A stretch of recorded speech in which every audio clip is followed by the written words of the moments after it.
Good morning बच्चों। Class BSc second year और BSc BEd third year के लिए ऑर्गेनिक केमिस्ट्री का हमारा टॉपिक चल रहा है कार्बोक्सिलिक एसिड डेरिवेटिव, जिसके पार्ट नंबर 17 तक हमने बात कर ली। आज 18 नंबर पार्ट की बात कर रहे हैं हम। हमारा टॉपिक था एस्टरीकरण व अम्लीय क्षारीय जल अपघटन। यहाँ पर छोड़ा था हमने, इससे आगे देखिए। जैसे एस्टरीकरण की जो प्रक्रिया होती है और जल अपघटन की प्रक्रिया होती है वो एक दूसरे के विपरीत होती है। तो जैसे हमने कार्बोक्सिलिक एसिड एथेनॉल का एस्टरीकरण करवाया तो एस्टर का निर्माण हो गया, एस्टरीकरण का जल अपघटन करवाया तो कार्बोक्सिलिक एसिड और एथेनॉल बन गया। ठीक है, तो पहले हम ये जो प्रक्रिया है थोड़ी लंबी है, तो पहले हम एस्टरीकरण को क्लियर करते हैं क्या है। तो सबसे पहले हमारे पास यहाँ पर कोई भी कार्बोक्सिलिक एसिड ले लिया और इस कार्बोक्सिलिक एसिड की एथेनॉल के मेथेनॉल के साथ रिएक्शन करवाएं या कोई भी अल्कोहल ले। तो पुरानी तकनीक के अनुसार यहाँ से OH और यहाँ से H जाता है, तो ये बनता है CH3 C double bond O और O और CH3 और वाटर मॉलिक्यूल। तो पुरानी तकनीक के अकॉर्डिंग ये कहा गया है कि एल्कोहल से OH जाता है और अम्ल से H जाता है, लेकिन अब एक नई तकनीक आई है और उस तकनीक का नाम है ट्रेसर तकनीक। ट्रेसर तकनीक, ट्रेसर तकनीक ये मानती है कि अम्ल से तो OH जाता है और एल्कोहल से H जाता है वाटर के मॉलिक्यूल के रूप में, तब एस्टर का निर्माण होता है। तो देखिए CH3 C double bond O, इस रिएक्शन के अकॉर्डिंग मान लो यहाँ हम C6H5 ले लें, C डबल बॉन्ड O और O और H और CH3OH। ट्रेसर तकनीक के अकॉर्डिंग इस ऑक्सीजन को मान लिया जाता है भारी ऑक्सीजन, या अपनी ऐसे बोल सकते हैं भारी समस्थानिक मान लिया जाए। तो देखिए यहाँ से तो H जाएगा और यहाँ से OH चला जाएगा और C6H5 C double bond O और O और CH3 और H2O बाहर निकलेगा, तो एस्टर बन गया।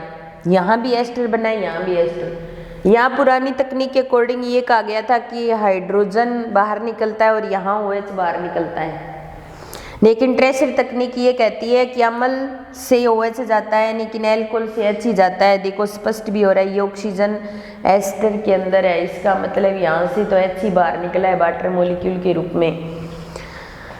तो ये थी रिएक्शन।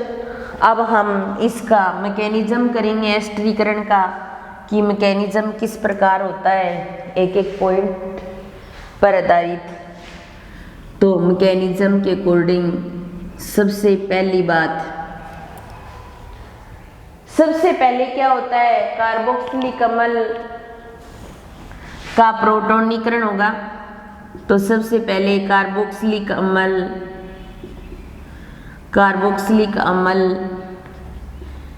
के अणु का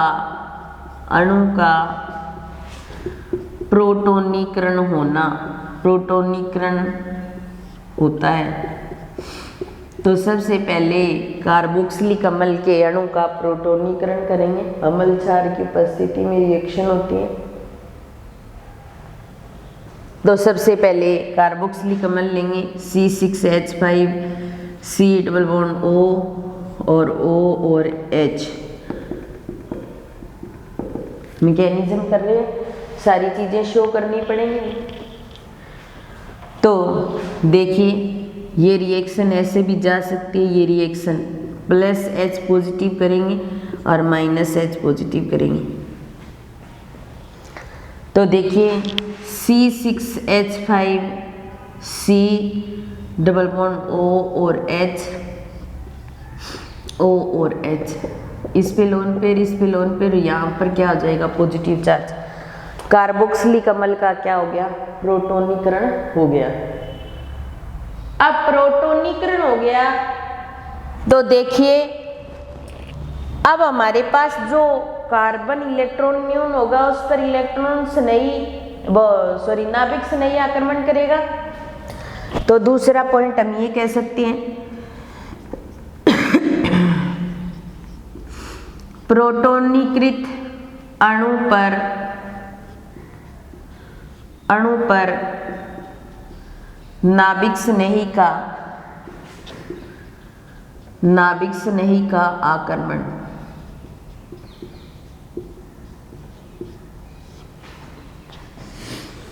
ये ले लेंगे वापिस तो C6H5 C double bond O और H और O और H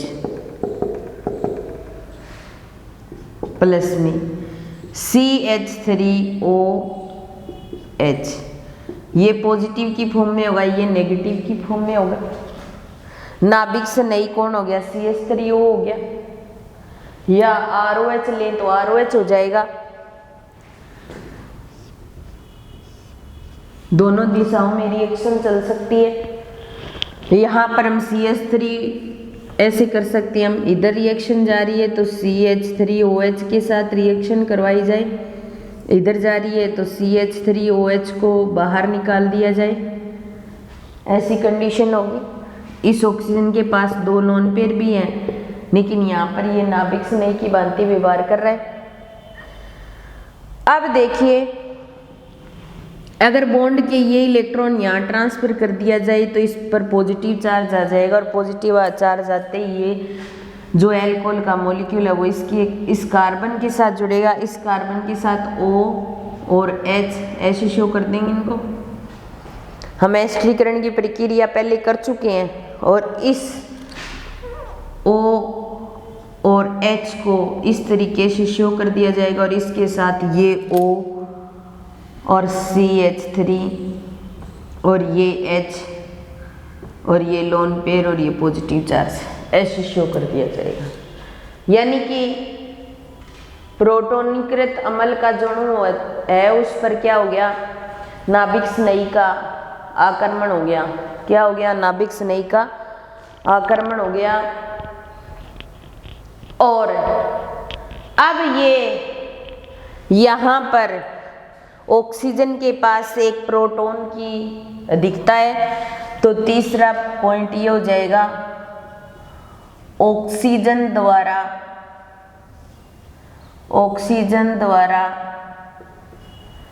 प्रोटॉन का त्याग करना,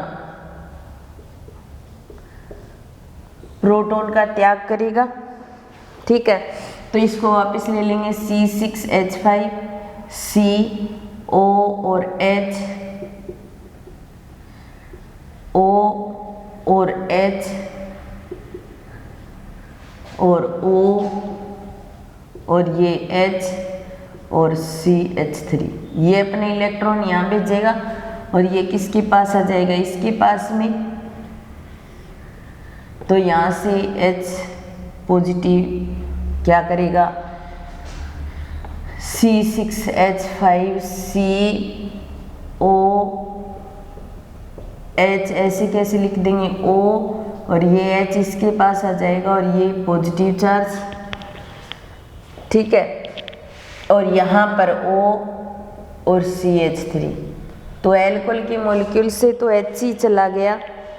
अब यहाँ पर ये क्या करेगा, 4th नंबर पॉइंट के अंदर जल के एक अणु का त्याग करेगा, जल के एक अणु का त्याग करता है। तो इसको वापस ले लेंगे C6H5 C O O H और यहाँ OH और OH और ये पॉजिटिव चार्ज और O और CH3 ये बाहर निकल जाएंगे। यहाँ से वाटर का मॉलिक्यूल बाहर निकलेगा और यहाँ पर वाटर के मॉलिक्यूल का प्रवेश करवाया जाएगा, एक दूसरे के विपरीत हो चले तो रिएक्शन ये निकल जाएगा यहाँ से। तो C6H5 ये कार्बन और इस कार्बन के साथ OH, इस पर पॉजिटिव चार्ज, और O और CH3 यह आ जाएगा। लास्ट स्टेप के अंदर क्या होगा, एक प्रोटॉन का त्याग कर दिया जाएगा, एक प्रोटॉन का त्याग कर दिया जाएगा। तो ये ले लेंगे C6H5, C double bond O और H, OCH3, एक प्रोटॉन त्याग दिया जाएगा, इधर एक प्रोटॉन ग्रहण कर दिया जाएगा। तो ये अपने इलेक्ट्रॉन यहाँ ट्रांसफर करेगा। तो लास्ट में C6H5, C double bond O और CH3, और क्या बन जाएगा, एस्टर बन जाएगा। इस तरीके से ये एस्टरीकरण की प्रक्रिया संपन्न होती है। तो कार्बोक्सिलिक अम्ल के एक अणु का प्रोटोनीकरण होता है, प्रोटॉन ग्रहण करता है, प्रोटोनीकृत अणु पर नाभिक स्नेही का आक्रमण होता है, ये नाभिक स्नेही जुड़ता है, इसके साथ में ऑक्सीजन के 3 बॉन्ड हो गए, पॉजिटिव चार्ज आ गया। अब यहाँ से ये H बाहर निकालेगा और यहाँ से OH बाहर निकलेगा। ये वाटर का मॉलिक्यूल यहाँ से बाहर निकल जाता है और लास्ट में एक प्रोटॉन बाहर निकाल दिया जाएगा और इस प्रकार एस्टर का निर्माण हो जाएगा। तो ये थी एस्टरीकरण की प्रक्रिया।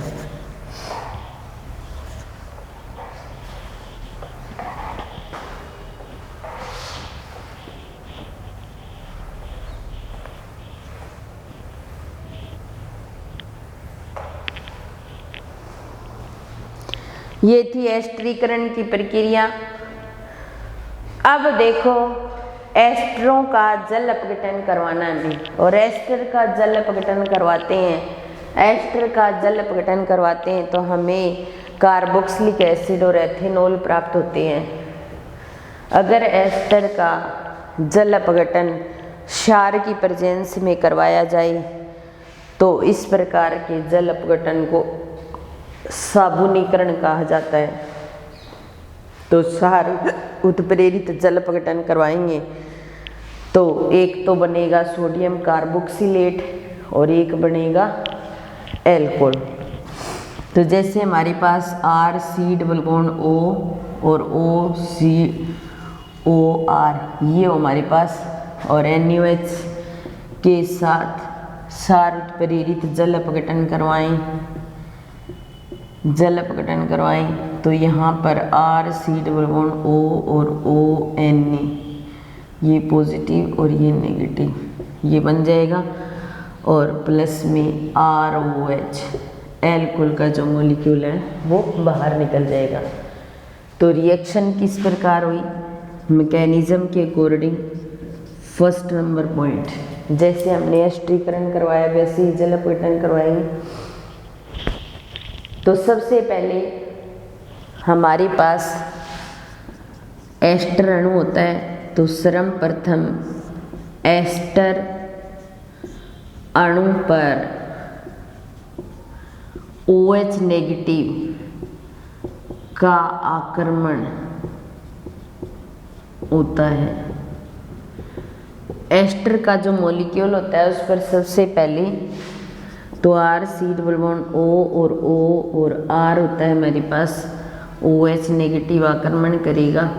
तो ये इलेक्ट्रॉन अगर यहाँ ट्रांसफर होते हैं तो RCO नेगेटिव और इसके साथ OH जुड़ जाएगा और इसके साथ OR है। सबसे पहले OH नेगेटिव का क्या हो गया, आक्रमण हो गया। ठीक है, यहाँ पे प्लस OH नेगेटिव और यहाँ से OH नेगेटिव दोनों तरफ चलेगी। फिर उसके बाद में क्या होता है, दूसरी कंडीशन एक मध्यवर्ती का निर्माण हो जाएगा। तो दूसरी कंडीशन में ये क्या हो गया, एक मध्यवर्ती बन गया। मध्यवर्ती आयन बन गया। अब देखो इस मध्यवर्ती आयन से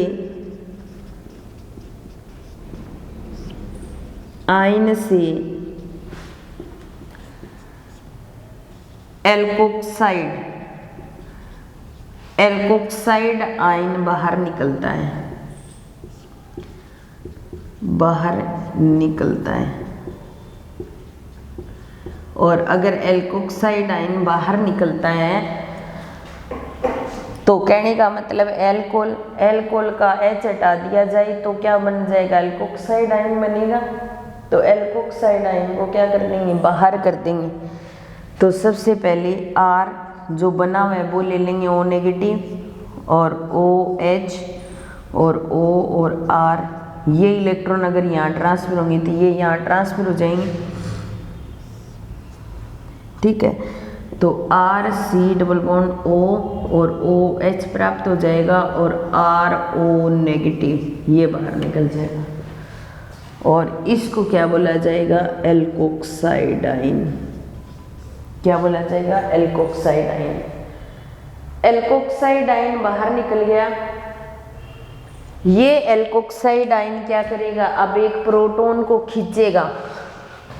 तो तीसरा पॉइंट, एल्कोक्साइड आयन एसिटिक अम्ल से एक प्रोटॉन खींचता है।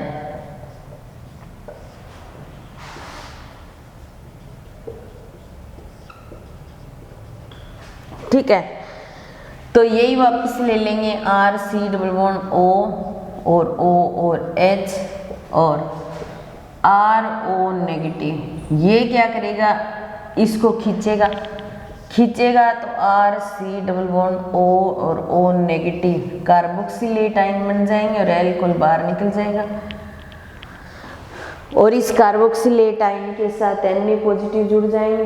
तो वैसे ये कार्बोक्सिलेट आयन में बदल रहा है तो क्या बन जाएगा, कार्बोक्सिलेट आयन। कार्बोक्सिलेट आयन बन रहा है।